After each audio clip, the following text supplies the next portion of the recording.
And as you said, like, oh, I don't want my boss to be angry at me and saying it feels like you may be angry, things like this. How can that influence the negotiation in terms of knowing what position you're in, at least either in the job market or for us, we negotiate all the time with our teachers. We want to know if we can get a better grade. How do we approach that in a way that's very polite, etc. Yes. Yeah. Well, keep in mind that these skills are based on human nature response, Right.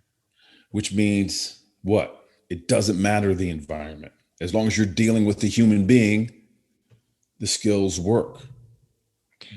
which is why hostage negotiators in Asia, in Africa, in Europe, in the Middle East, North America, South America, they're all trained in the same skill set. Think about that for a second. I am trained in the same skill set as a hostage negotiator in Japan is trained. So, and why is that? Because it's not based on race, ethnicity, or hierarchy. It's based on the human nature response. So get your head around that, you'll be more efficient. Now, understanding that anytime I want or I need is in your head or in the head of the counterpart, whomever you're dealing with, it's going to be a difficult conversation on some level. And it's a difficult conversation because if I want or I need are there, so are negative emotions and negative dynamics. So even if you're negotiating a better grade with your professors, I want or I need a better grade. That's in your head, which means you're going to make an ask of somebody else. You're making an ask of somebody else. You're automatically creating work for them. It may not be a lot of work, but it's a deviation from the path that they're currently on. And we are resistant to change on any level. And so going in that you're going to evoke a negative emotion or dynamic on the part of your professor. And so you want to mitigate that beforehand with the accusations audit. The accusations audit is nothing but a preemptive label. It's you getting out in front of the negative before it's ever spoken. And so I'd walk up to that professor and I say, I'm about to make your day that much more difficult.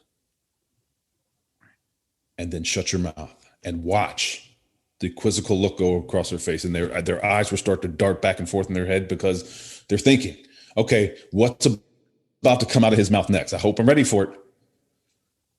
And then you're going to follow it on. You're going to think I'm one of those students who thinks that you're going to bend over backwards for and give me special consideration.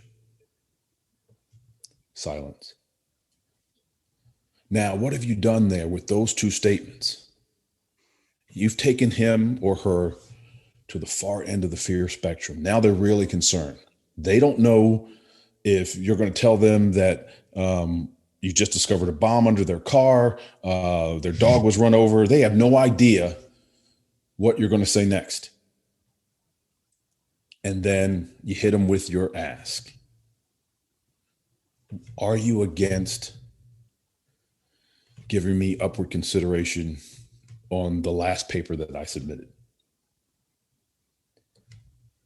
They're going to be so relieved that that's all you want, that you'll find that it'll move the needle to the point where they're going to do what you need them to do. So you get out and preemptively go after those negatives that you know the other side is thinking about you. And easiest way to do it, ask yourself, if I were them, what would I be thinking about me? What would I be thinking about my ask? What would I be thinking about the circumstances? And every bad thing that you can think of, every negative thing that you can think of, you should go in and lead with that. And you'll find out that you'll meet with more success and faster. I'm hoping that our professors don't see this, huh? A little secret tactic.